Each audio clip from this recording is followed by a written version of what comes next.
Guys आम्ही मागं चाललेली आहोत. झाले घेऊन आले तर आले आहे ना. आणि मी ह्यालाच बुडवायला की ह्योच मला खायला घेऊन दिला पाहिजे आणि घेऊन देतोय. तर हे गाईज कशा आहात तुम्ही? आय होप तुम्ही सगळे चांगले असताल. मी आज जाणार आहे बाहेर फिरायला. तुम्हाला तर माहितीच असेल महाराष्ट्रामध्ये फेमस जत्रा म्हणलं तर माळेगाव येते. मी जाणार आहे माळेगावला साक्षीच्या फॅमिली सोबत. मला तर माहिती असेल जे माझे जुने फॉलोअर्स आहेत त्याला माहिती आहे की माझ्यासोबत एक लय मोठा हादसा झाला 3 वर्षाखाली. मी खूप काही गमवलो 3 वर्षाखाली त्याच माळेगावमध्ये. मी 3 वर्ष झालं मी माळेगावमध्ये पाऊल पण ठेवलं नाही. मी आज जात आहे. फायनली मला 3 वर्ष झाले. डिसेंबर महिन्यामध्ये मी जाणार आहे. काय काय चेंजेस झाले बघूया. आपण बस स्टँड कडे जात आहे. साक्षीची फॅमिली येऊन थांबल्या आणि साक्षी खूप उशीर झाले आम्हाला, खूप लेट झाले. जाऊया आम्ही इकडल्या गेटला आलतो इकडे विचारायला काय म्हण तर तिकडे जाऊया. बस पकडून लवकरात लवकर माळेगावला जाऊया. मी तर खूप एक्साइटेड आहे. माझ्यासोबत आहे सुमित, बघू शकता. चला लवकर जाऊया. प्रवास करा, सुखकर प्रवास करा. गर्दी खूप आहे. बघू शकता बसमध्ये कंडक्टर समोर आहेत. महिला किती आहे तिकीट वगैरे काढतात. आणि एक चांगली गोष्ट म्हणजे तर माझ्या मित्राचे पप्पा भेटले तिथं. सूरजचे पप्पा आहे बघू शकता. तर सूरज हे ब्लॉग बघत असला असता आता बघ तुझी शिकायत करतो पप्पा सोबत. इकडे बघा साक्षी इकडे बसले, काकू वगैरे पाठीमागे बसले. कुठे येत होतीस? कधी? आता वर्ष झाले. एक टाइम आलतीस ना आत्ताच बोल.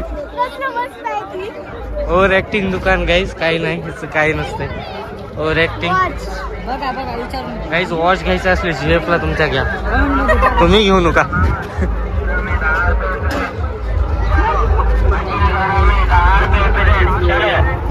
गाईज चला जाऊया. माझा पैसे नाहीत गाईज. साक्षीच सगळा खर्च करणार आहे माझा. ते ओव्हर ऍक्टिंग चे दुकान.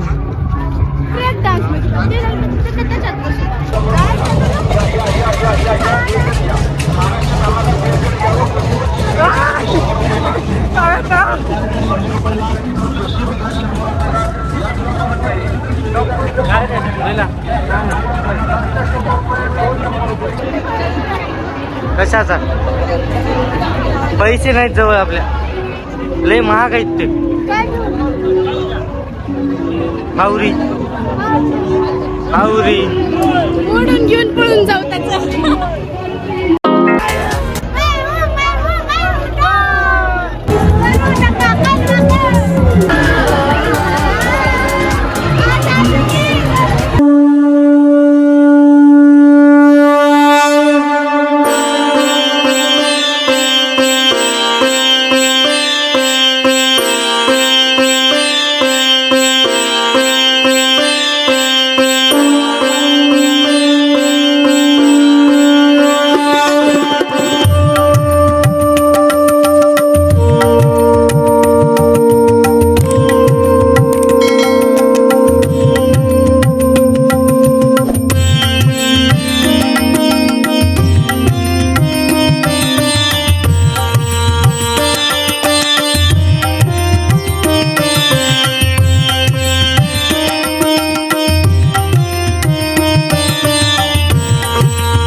आम्ही मागं चाललेली आहोत.